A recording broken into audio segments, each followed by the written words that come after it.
Mas pinaigting at mas maayos na sistema sa pagdinig at pagresolba ng mga reklamo ng consumer ang isa sa mga prioridad ngayon ng Cooperative Development Authority o CDA. Pag-usapan po natin kung paano makakatulong yung CDA Memorandum Circular 2025-05 o yung Financial Consumers Protection Assistance Management System. Makakasama po natin ang Senior Cooperative Development Specialist and Section Head of Credit Surety Fund Section, Ma'am Prima Sara Parangue. Kasama rin po natin si Sir Sergio Herrero Jr., ang Senior Cooperative Development Specialist for Special Concern and Credit Surety Fund Section. Welcome back dito po sa Rise and Shine Pilipinas. Yeah, good morning po sa lahat ng ating Umaga po tagapanood. sa lahat. Alright, pag-usapan po natin itong FC PAMS. Ano po ito at paano po ito makakatulong po pagdating sa mga consumer po natin? Yeah, ang FCPAMS addresses all financial consumer or credit facilities ng mga cooperative. Ito'y tinatalakay dito kung paano aasikasuhin yung dissatisfaction ng ating mga consumer. Kung paano ayusin, ano ba, may reklamo sila doon sa pinabinigay na credit facility or credit product. Yun po ang pamamaraan na gagawin natin na para immediately ma-address kagad yung mga problema ng financial product natin. Especially yung mga credit cooperative, especially na yung mga multipurpose cooperative na merong credit facility. Immediately, doon pa lang sa cooperative, ay kailangan ma-address na kagad yung mga problema at issue and concern. Alright. Well, Ma'am Prima, sino po ba dapat yung mga magpapatupad ditong FC PAMS? Okay. So yung magpapatupad po ng FC PAMS dahil bilang ang CDA ay isa sa mga financial regulators ng RA 11765, ang magpapatupad po dito ay yung mga CDA regulated entities. So sila yung mga kooperatiba na merong business operation na lending o kaya yung mga deposit-taking activities sa cooperative. So, dahil nasa CDA po tayo, ang nire-regulate po natin dito ay yung mga SDIDARE o yung Cooperative Development Authority regulated entities, mga kooperatiba na merong lending operation at merong mga savings or deposit-taking activities.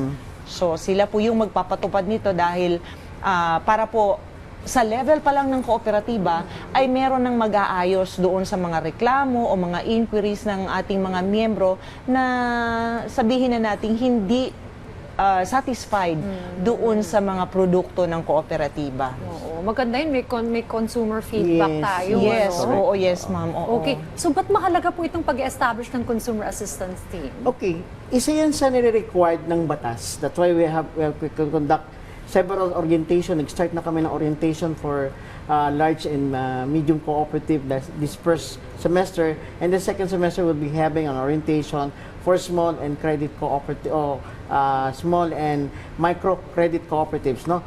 Bakit mahalaga? Una, sila ang unang harap doon sa mga dissatisfied consumer. Paano na, ano ba? Anong interest, bakit malaki ang interest na minsan ang problema ay based on the policy ng credit operation, no? So sila ang kailangan unang harap kung paano natatanggapin yung lahat ng mga problema, issue and concern para ma-address immediately. Ibig sabihin yan, they are the one who will recommend to the board of directors and the senior management how to answer or do to this thing. Gagawin nila yung paano na re-resolve yung lahat ng problema regarding sa financial consumer.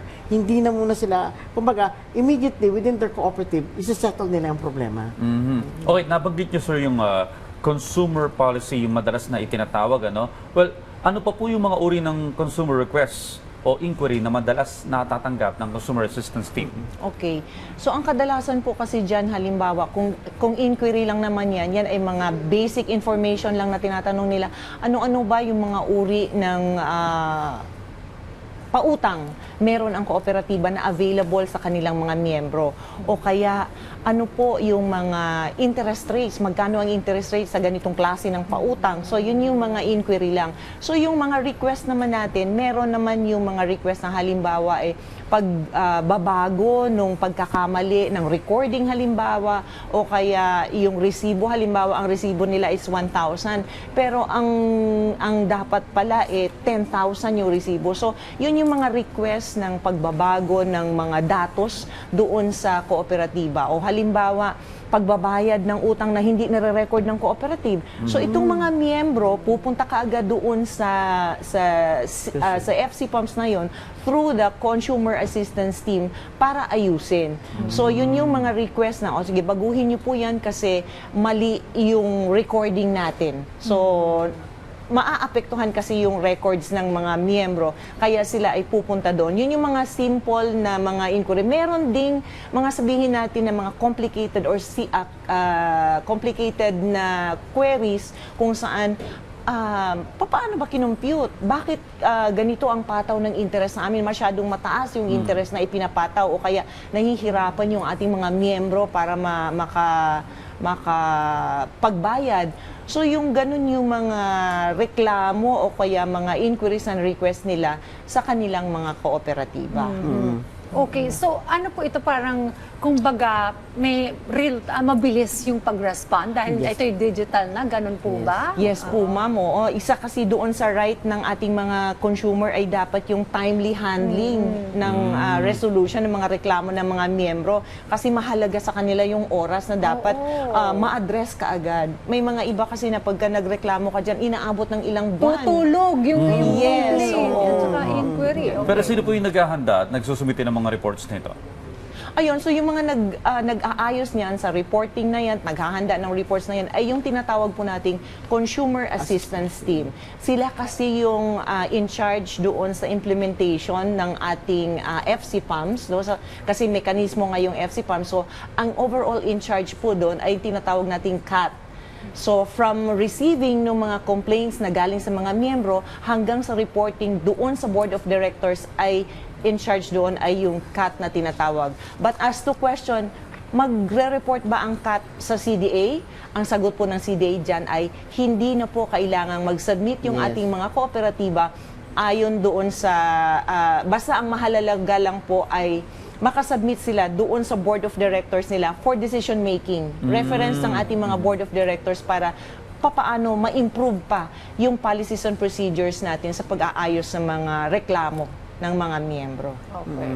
Well, para po sa ating mga consumer, paano po sila makakapagpasa ng complaint or even inquiry? Yeah, maaari silang gumawa ng isang letter or letter complaint or kami ay nagkakandak ngayon ng mga orientation, meron kaming template na pwede nilang gayahin para mabigay. Kasi mas maganda nakikita natin yung anong klase ng reklamo at nababalidate natin. Tapos nagkakaroon tayo ng parang survey form para masagot kagad ng Board of Directors kung paano sa gagawa ng manual at paano i-address nila yung bawat problema. Halimbawa, ang problema ay sa resibo, makikita nila, ay, mas maraming problema. These are the things na kailangan nilang i-address kagad immediately.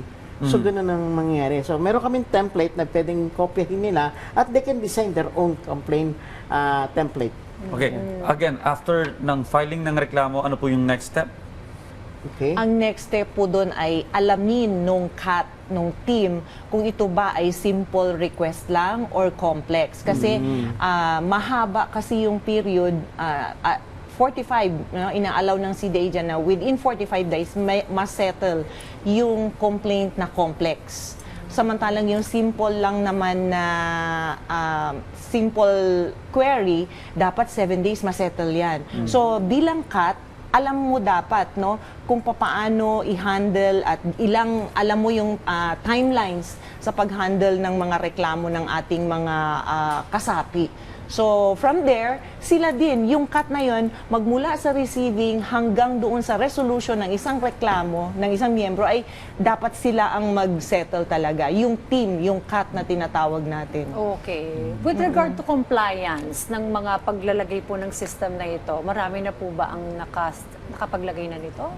Ngayon po kasi nasa orientation stage pa kami, bagamat 2025 pa itong ating memorandum circular, nasa orientation stage pa kami. So actually ma'am, meron tayong mga deadlines na dapat ma-set up na nila yung CAT nila within their cooperative. So for medium and large cooperatives, meron po silang hanggang June 30 of this year para ma-set up yung FCPAM sa mga kooperatiba nila. And for medium and for small and micro cooperatives, meron sila hanggang December 31, 2026 para i-set up naman yung FCPAMs within their cooperative.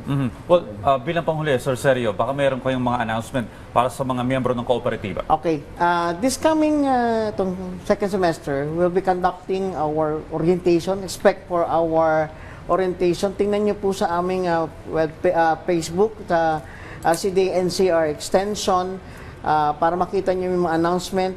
And then, isa rin mahalagang announcement namin sa CDA, para po sa pagsasubmit ng lahat ng report, and extend na po ng ating Board of Director ang pagsasubmit ng lahat ng report ng cooperative to May 30.